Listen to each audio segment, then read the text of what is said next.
Question number 26. Dr. Piyush Trivedi constructed a big house in July 2011, municipal valuation of which is rupees 80,000 per annum, while its standard rent under the Rent Control Act is rupees 90,000 annual. Standard rent दे दिया, यानी कि ये question को हम house covered under rent control act वाले फॉर्मूले से सॉल्व करेंगे. और म्यूनिसिपल वैल्यूएशन 80,000 है, standard rent 90,000. The house was used in the following manner during the previous year: 25% portion for self-residence, 25% portion for self-office, 25% portion let out for residential purpose 2,000 per month, 25% portion let out to a commercial firm 2,000 per month. इस घर को 4 portion में divide कर दिया गया है. 25% में वो सेल्फ ऑक्यूपाइड है, तो वहाँ पे सेल्फ ऑक्यूपाइड वाला फॉर्मूला लगा के सॉल्व करेंगे. एनुअल वैल्यू तक नील होगा, बस डिडक्शन मिलेगा इसमें. ये जो सेल्फ ऑफिस के लिए है, यानी कि सेल्फ प्रोफेशन, और सेल्फ प्रोफेशन हाउस प्रॉपर्टी में नहीं कंसिडर करते हैं, तो ये सेकंड वाले पॉइंट, बी वाले पॉइंट को नहीं कंसिडर करना है. सी 25% जो लेट आउट हुआ है रेजिडेंशियल पर्पज़ को, तो ये लेट आउट वाले फॉर्मूले से सॉल्व होगा. और ऊपर स्टैंडर्ड रेंट दे रखा है, तो उसमें house covered under rent control act वाला फॉर्मूला लगेगा. 25% पोर्शन कमर्शियल फर्म को दिया है, किसी को भी दिया हो, लेट आउट है, हमें बस लेट आउट से मतलब होता है, तो ये वाला भी लेट आउट फॉर्मूले से सॉल्व होगा.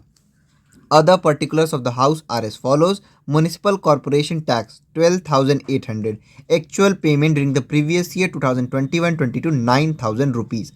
जब हम फॉर्मूला लिखते हैं तो ग्रॉस एनुअल वैल्यू में से हम लिखते हैं municipal tax paid by owner, owner ने जितना पे किया है.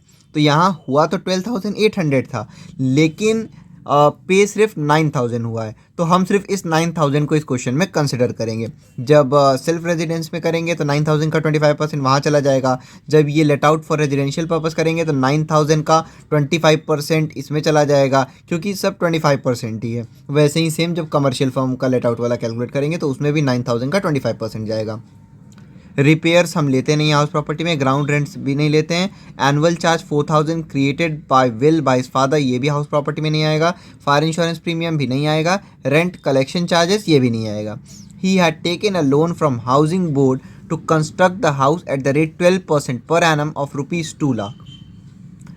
Interest was due rupees 24,000 during the previous year, out of which rupees 20,000 was paid. तो इन्होंने एक लोन लिया था 12% पर एनम से, 2 लाख रुपए इसका लोन लिया था, और इंटरेस्ट आया था 24,000. 2 लाख का 12% निकालते तो भी 24,000 आता है, यहाँ ऑलरेडी निकाल के दिया हुआ है, इतना ड्यू था, लेकिन इन्होंने पे कितना किया है 20,000. तो ये कंफ्यूज नहीं होना है. जब यहाँ पे इंटरेस्ट ऑन लोन में जितना ओरिजिनल अमाउंट है इंटरेस्ट का वही हम लेंगे. कहने का मतलब कि जब म्युनिसिपल टैक्स में जो पेड होता है वो लेते हैं, जैसे म्युनिसिपल टैक्स ओरिजिनल था 12,800, लेकिन हम सिर्फ 9,000 ही कंसिडर करेंगे. लेकिन जब interest on loan annual value में से जब हम लेस करते हैं तो हम 24,000 को पूरा ही लेंगे. हमको उससे मतलब नहीं है कि कितना पे हुआ है, जैसे यहाँ सिर्फ 20,000 पे हुआ है, लेकिन हम लेंगे ये पूरा 24,000. कहने का मतलब कि जब सेल्फ रेजिडेंस वाला लेंगे तो 24,000 का 25% जाएगा, क्योंकि केवल 25% सेल्फ ऑक्यूपाइड है. और जब लेट आउट वाला कैलकुलेट करेंगे तो केवल 25% इसका इंटरेस्ट ऑन लोन में जाएगा, लेकिन 24,000 का, 20,000 का नहीं. Compute income from house property for the assessment year 2022-23. Solution देखते हैं 26 का. सबसे पहले ए पार्ट, हम इसको पार्ट वाइज सॉल्व करते चलेंगे. ए पार्ट है सेल्फ ऑक्यूपाइड का 25%. अब इसमें हम फॉर्मूला लिखेंगे. सबसे पहले format computation of income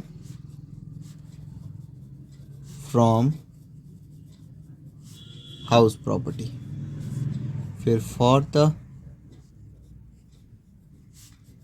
assessment year 2022-23. पहले हम ये ऐसे बना लेते हैं ताकि इजी रहेगा. एक हाउस है, 4 पार्ट में वो डिवाइड है. ये 25% सेल्फ ऑक्यूपाइड है, और ये 25% लेट आउट है, ये भी 25% लेट आउट है, और एक पोर्शन जो था बी वाला वो है सेल्फ प्रोफेशन 25%. ये वाला हम कैलकुलेशन नहीं करेंगे, बस हमको इन तीनों का कैलकुलेशन करना है, क्योंकि सेल्फ प्रोफेशन हाउस प्रॉपर्टी में नहीं कंसिडर होता है. अब हम ए वाला पार्ट सॉल्व कर रहे थे. सेल्फ ऑक्यूपाइड है, इसलिए annual value cross annual value, municipal tax सब कुछ नील रहेगा, सीधे हम एनुअल वैल्यू लिख देंगे आउटर कॉलम में नील, लेस कर देंगे। इसमें सबसे पहला होता है 30% of annual value, annual value ही नील है तो उसका 30% भी नील होगा। उसके बाद हम लेते हैं इंटरेस्ट ऑन प्रीवियस ईयर, तो लोन था 24,000 का, इंटरेस्ट था, पेड है कितना 20,000, उससे हमको मतलब नहीं है, तो 24,000 इंटरेस्ट है और सेल्फ ऑक्यूपाइड केवल 25% है, तो 24,000 का 25% जो है वो ए पार्ट में आ जाएगा। तो ये आ गया 6,000 रुपीज़। कंस्ट्रक्शन का कोई भी इंफॉर्मेशन नहीं दिया गया है, लोन कब लिया गया है ये भी नहीं पता है हम लोगों की, लोन कब लिया गया है और कंस्ट्रक्शन कब कंप्लीट हुआ है, तो इसलिए इंटरेस्ट ऑन कंस्ट्रक्शन नहीं लेना है हमको, ये नील हो जाएगा। यानी कि ये 6,000 सीधे आउटर कॉलम में आ जाएगा, और जब इसको लेस करेंगे ज़ीरो में से तो ये भी लॉस आएगा 6,000 रुपीज़ का, लॉस फ्रॉम हाउस प्रॉपर्टी। उसके बाद अब हम कैलकुलेट करेंगे बी वाले का। बी में है सेल्फ ऑफिस यानी कि सेल्फ प्रोफेशन, और सेल्फ प्रोफेशन हम बस इसमें इतना लिख देंगे कि this income is not considered in house property. अब हम सी कैटेगरी सॉल्व करेंगे।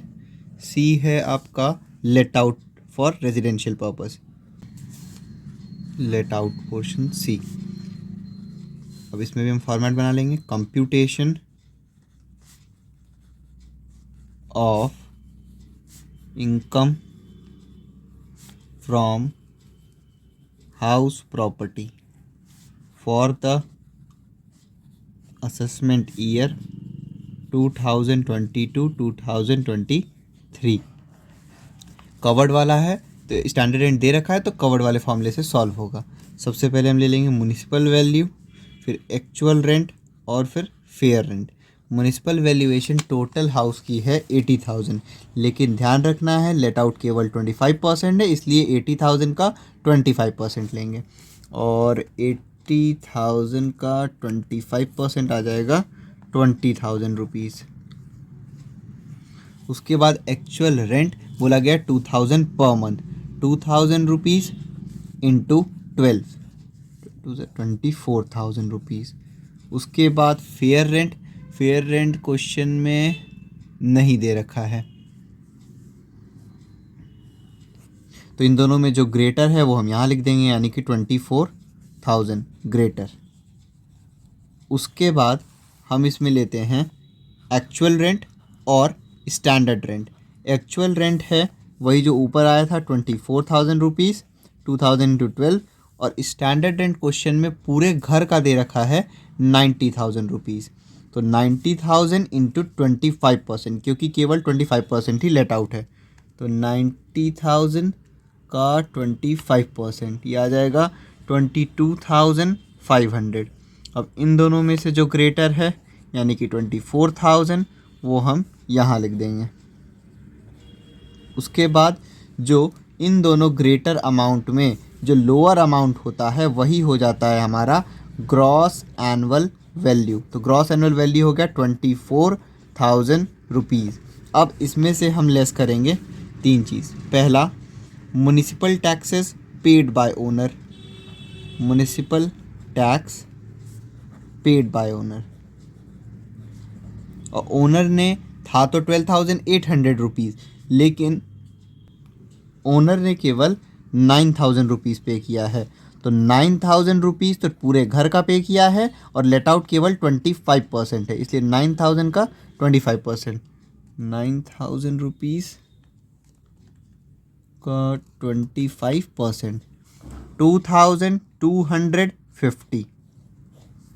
उसके बाद municipal taxes paid by owner के बाद आता है वैकेंसी, और फिर आता है अनरियलाइज्ड रेंट। ये दोनों ही इस क्वेश्चन में नहीं है, तो ये नील हम लिख देंगे और 2250 को आउटर कॉलम में लिख के ग्रॉस एनुअल वैल्यू में से हम लेस कर देंगे। ये आ गया 21,750, ये हो गया एनुअल वैल्यू। अब एनुअल वैल्यू में से हम लेस करते हैं डिडक्शंस अंडर सेक्शन 24।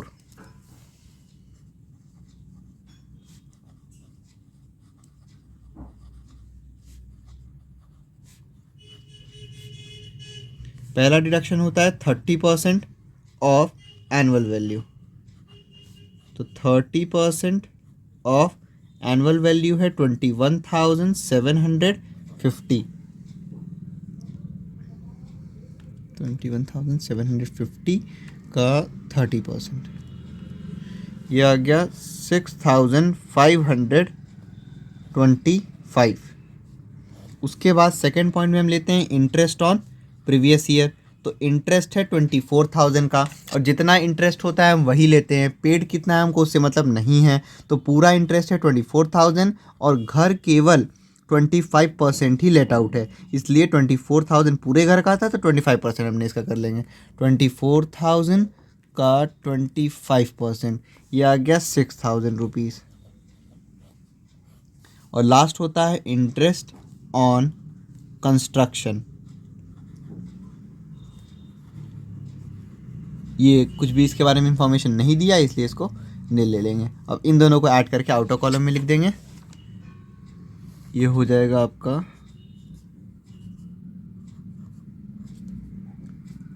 12,525।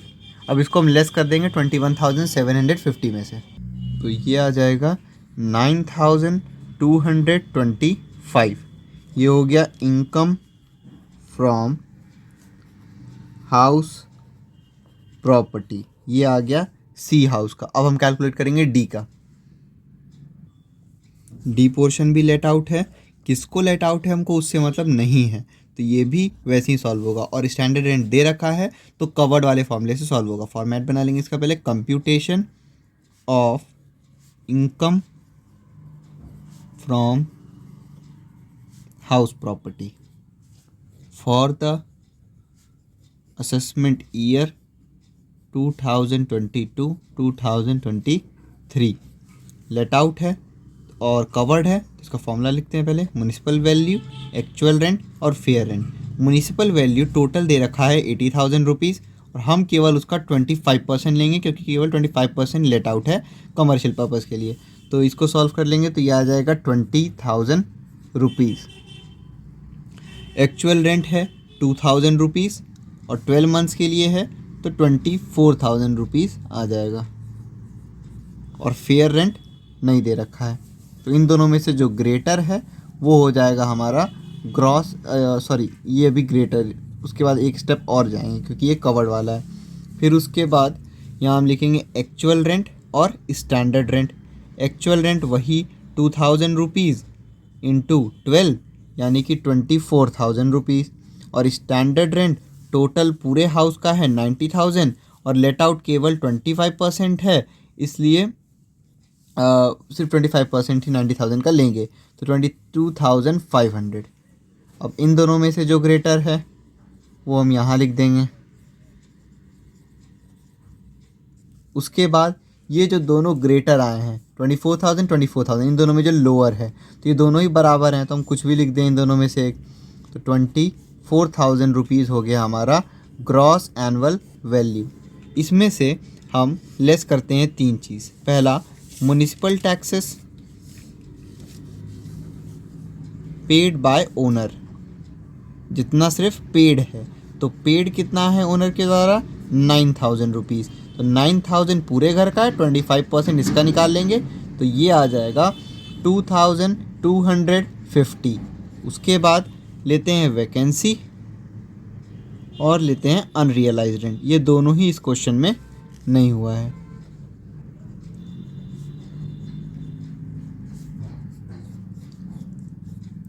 अब इस अमाउंट को हम सीधे आउटर कॉलम में लिख देंगे 2,250।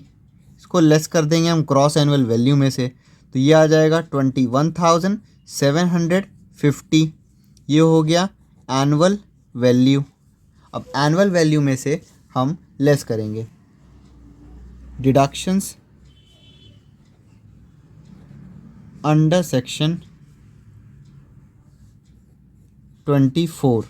पहला डिडक्शन है 30% ऑफ एनुअल वैल्यू, और एनुअल वैल्यू कितना है 30% ऑफ एनुअल वैल्यू है 21,750। इसका 30% निकाल लेंगे हम, तो ये आ जाएगा 6,525। सेकेंड पॉइंट में आ जाएगा इंटरेस्ट ऑन प्रीवियस ईयर। ये हो जाएगा आपका 24,000 पूरा इंटरेस्ट ऑन लोन है, कितना पेड दिया हुआ है हमको उससे मतलब नहीं है, हम टोटल लोन लेते हैं, और 25% केवल है लेट आउट, तो 25% निकाल लेंगे, और ये आ जाएगा 6,000 रुपीज़। थर्ड पॉइंट में लेते हैं हम इंटरेस्ट ऑन कंस्ट्रक्शन, तो इसके बारे में कोई भी इंफॉर्मेशन नहीं दिया गया है, इसलिए इसको नहीं लेंगे। ये आ जाएगा ऐड करने पे 12,525। अब इसको लेस कर देंगे एनुअल वैल्यू में से, जो कि आ जाएगा हमारा 9,225। ये हो गया इनकम फ्रॉम हाउस प्रॉपर्टी। ये आ गया डी हाउस का। अब हमको टोटल हाउस का निकालना है, तो चारों का हम ऐड कर देंगे। लिखेंगे हम यहाँ टोटल